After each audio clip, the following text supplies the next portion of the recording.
Accueillons le défi d'être une communauté de saints afin que l'Église mère de Jérusalem continue d'être un phare. La lettre pastorale des ordinaires catholiques introduit les chrétiens de Terre Sainte dans l'année de la foi. Des chrétiens de Terre Sainte qui, à l'aube de l'année de la foi, se racontent devant nos caméras et parlent d'espérance mais aussi des difficultés vécues sur la terre de Dieu.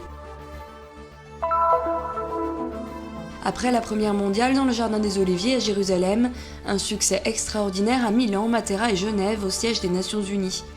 La symphonie eucharistique a porté dans le monde l'image de la communion entre les différentes églises chrétiennes, unies par la musique. Des cabanes pour faire mémoire des 40 ans dans le désert et de très nombreuses personnes dans les rues de Jérusalem. C'est le portrait de la ville sainte pour Soukhot, l'une des nombreuses fêtes juives. À Beth-Saour, le tournoi Saint-François. Sur le terrain, les équipes de Jérusalem, Bethléem, Ramallah, Jenin et Jéricho. Un projet de la Football Academy d'Enfants sans frontières.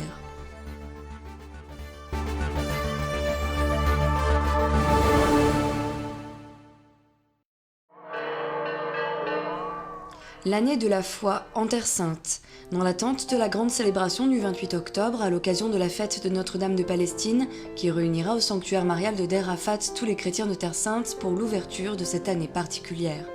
Avec une lettre pastorale, l'Assemblée des évêques catholiques de Terre Sainte apporte sa contribution à l'itinéraire que l'Église mère de Jérusalem, gardienne de la foi des apôtres, est appelée à réaliser en cette année.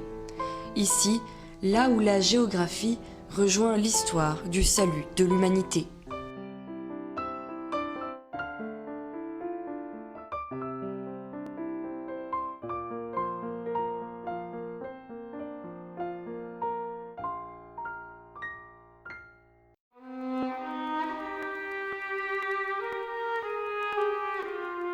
C'est un temps pour prendre au sérieux le défi de constituer une communauté de saints pour que l'Église mère de Jérusalem puisse continuer à être un phare lumineux.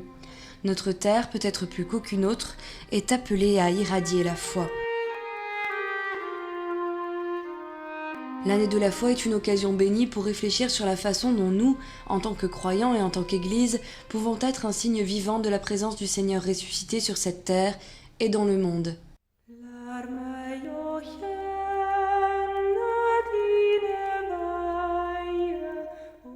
Dans ce pays, nous accueillons le flux constant de pèlerins venant renouveler leur foi. Ils sont pour nous un rappel constant de la géographie privilégiée dans laquelle nous vivons.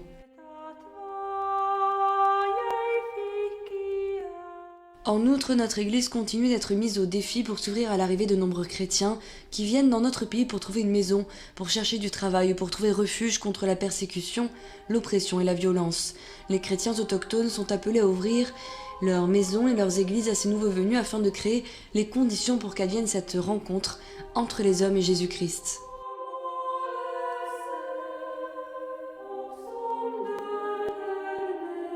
Notre terre continue d'être déchirée par la violence, l'injustice, l'occupation et l'insécurité. Beaucoup sont enfermés derrière les murs et les checkpoints, d'autres croupissent dans des prisons, souffrent de discrimination, pleurent des êtres chers, aspirent à retrouver les membres de leur famille desquels ils ont été séparés. Les chrétiens représentent un petit troupeau dans nos sociétés dominées par d'autres traditions religieuses, l'islam et le judaïsme, et ils sont de plus en plus marginalisés. Autour de nous, alors qu'un monde connu s'effrite et que chutent les puissants dictateurs, l'avenir s'annonce incertain. Beaucoup de nos frères et sœurs dans la foi ont choisi d'émigrer, de quitter nos communautés, devenant encore plus pauvres et plus fragiles. Le plus grand défi que nous devons relever, c'est celui du désespoir.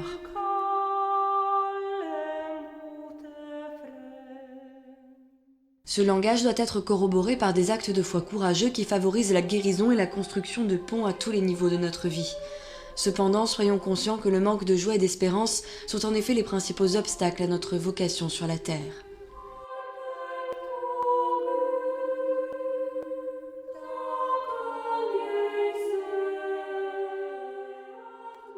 Avant tout, le chrétien doit se connaître lui-même afin de savoir ce qu'il a à faire.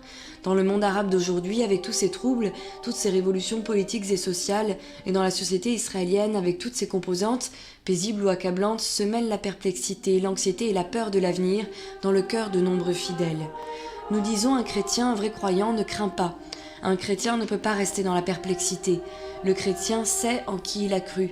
Il sait que Dieu est un Père compatissant et miséricordieux, que sa bonté l'emportera contre toutes les manifestations du mal dont nous souffrons aujourd'hui.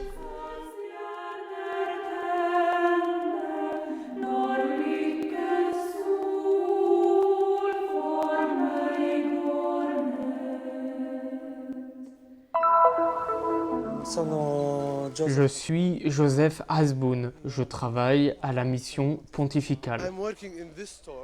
Je travaille dans ce magasin que mon grand-père a ouvert en 1927. Je m'appelle Liliane Jahar et je travaille dans le tourisme.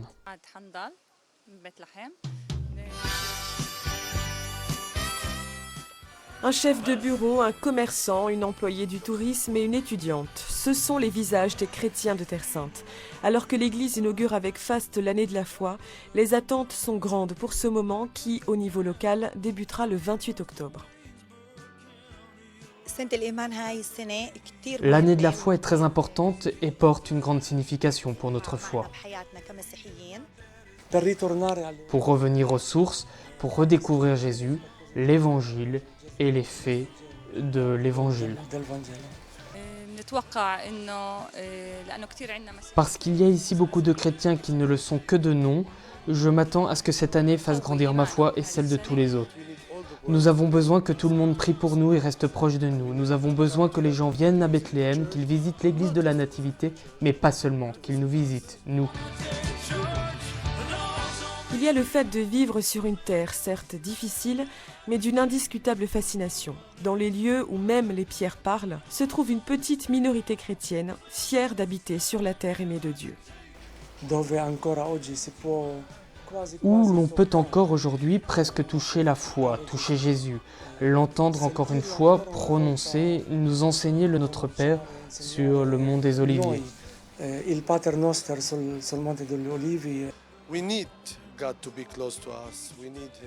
Nous avons besoin de rester proches de Dieu et nous, comme chrétiens palestiniens, sommes fiers de notre foi. La foi, ici, doit être la chose la plus importante parce qu'elle est partie d'ici et elle s'est ensuite propagée dans le monde entier. Également au milieu d'autres confessions. Le pape a parlé de nouvelle évangélisation, mais le défi pour les chrétiens de Palestine reste avant tout la conversion du cœur. Nous avons par-dessus tout la responsabilité de vivre les enseignements du Christ et ensuite de l'annoncer à toutes les personnes qui vivent avec nous dans ce pays. Les chrétiens ou les musulmans palestiniens ont le même sang, les mêmes problèmes et la même terre. Suivant les paroles de Saint Jacques, fais-moi voir ta foi avec tes œuvres.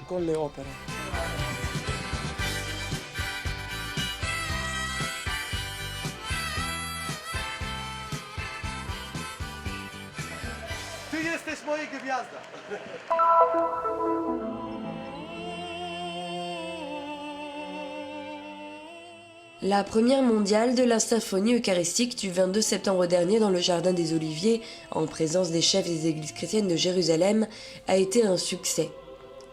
Peu après, 3 autres concerts ont porté dans le monde l'extraordinaire message chrétien constitué par l'image de la communion entre les différentes églises, unie par l'œuvre composée par le père Armando Pierucci et inspirée de 12 traditions musicales chrétiennes présentes dans la ville sainte. Grâce au langage universel de la musique, même le public des Nations Unies de Genève, composé essentiellement du corps diplomatique, a découvert avec étonnement le 25 septembre dernier la richesse et la diversité des traditions chrétiennes dans un concert consacré à la défense de la liberté religieuse.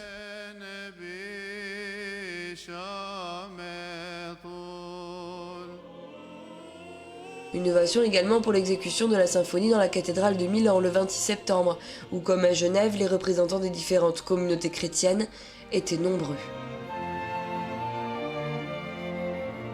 La tournée s'est conclue à Matera le samedi 29 septembre avec les chanteurs des églises représentées venus de Jérusalem qui ont entonné le chant original a cappella avant l'exécution symphonique.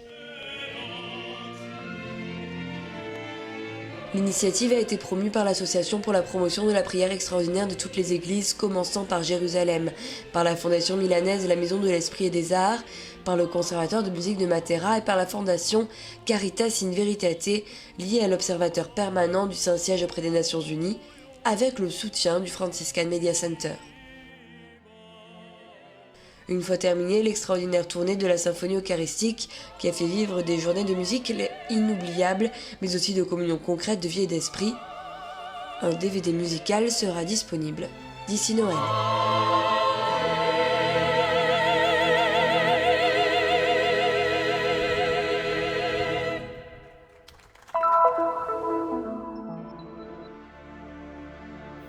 L'histoire d'Israël est longue et elle comprend aussi le pèlerinage du peuple dans le désert à la sortie d'Égypte. Libérés de l'esclavage en route vers la terre promise, les Israélites vécurent 40 ans itinérants dans le désert, vivant dans des tentes, les cabanes.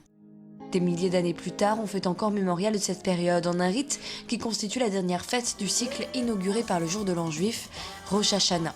À Jérusalem, après le début d'année et le jour de l'expiation, la fête est donc de retour. Avec Sukkot. C'est la plus belle chose au monde, c'est le seul endroit au monde où il y a un festival parmi le peuple. Bien sûr que je suis heureux, les Juifs viennent du monde entier et aussi ici, d'Israël. Pour nous, cela veut dire être dans la tente. Comme vous pouvez le voir, ce sont de petites cabanes dans lesquelles nous nous abritons et cela signifie notre foi en Dieu. Et il y a une chose très importante dans cette fête, nous avons pour usage de sacrifier 70 agneaux pour protéger tout le monde. Nous ne le croyons pas uniquement pour nous, mais cette fête protège tout le monde.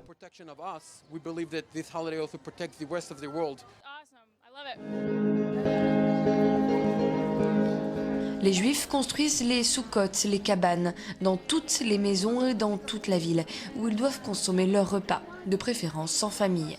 Pendant les jours de fête, il est difficile de marcher dans la ville sainte. Jérusalem se remplit de Juifs venus du monde entier pour l'occasion. Les gens affluent, se déversant dans le souk de la vieille ville jusqu'au mur occidental, et la plupart portent avec eux des rameaux utilisés pour les prières, comme le mentionne le livre du Lévitique. Grâce à Dieu, pendant les jours de Sukkot, il y a beaucoup de monde et nous invitons tout le monde à aller sous la tente. On peut sentir toute notre proximité dans nos cœurs. C'est une fête qui réunit tous les Juifs à Jérusalem, depuis l'époque du premier temple, que tout le peuple venait ici pour prier au temple. Hosanna Rabbah est le jour qui clôt cette intense période de renouvellement spirituel pour les Juifs. Un mois presque entier qui a vu se succéder l'expiation, le pardon et la miséricorde. De bon augure pour l'année juive qui vient de commencer et l'occasion de faire la fête.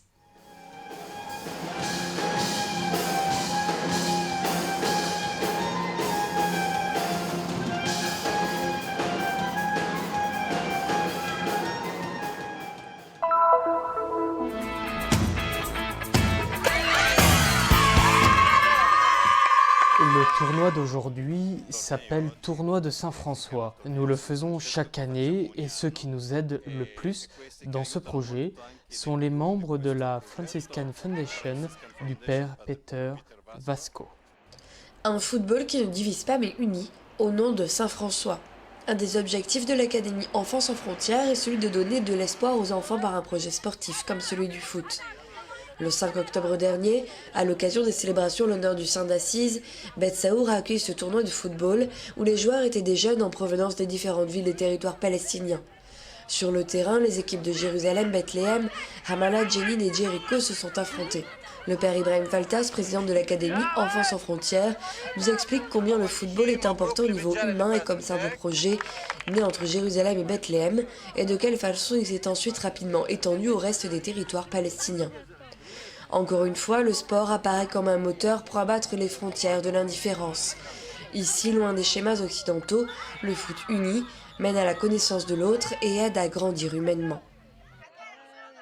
Ce projet couvre toute la Palestine. Même à Gaza, nous avons une centaine d'enfants que nous allons voir de temps en temps. Le projet marche d'ailleurs très bien à Gaza. Nous croyons que par le football, par le sport, on peut aussi arriver à la paix. Même si à Beth Saour, l'équipe de Gaza a manqué.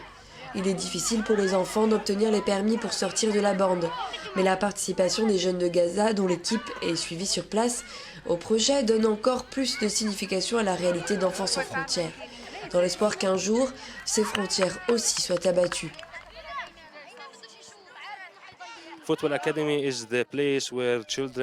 Le Football Academy est le lieu où les jeunes investissent leur temps de façon constructive et peuvent ainsi développer leur caractère. Ils découvrent leurs talents et grandissent par le football. La communication est le premier élément pour n'importe quel succès, ainsi que pour former le caractère des jeunes. Dans ce contexte, c'est cela la mission. Le sourire et la joie des jeunes sont récompensés à la fin du tournoi Saint-François, alors que 2 équipes de jeunes footballeuses s'apprêtent à entrer sur le terrain. Car c'est en effet à Bet Saour qu'est née l'équipe nationale féminine palestinienne.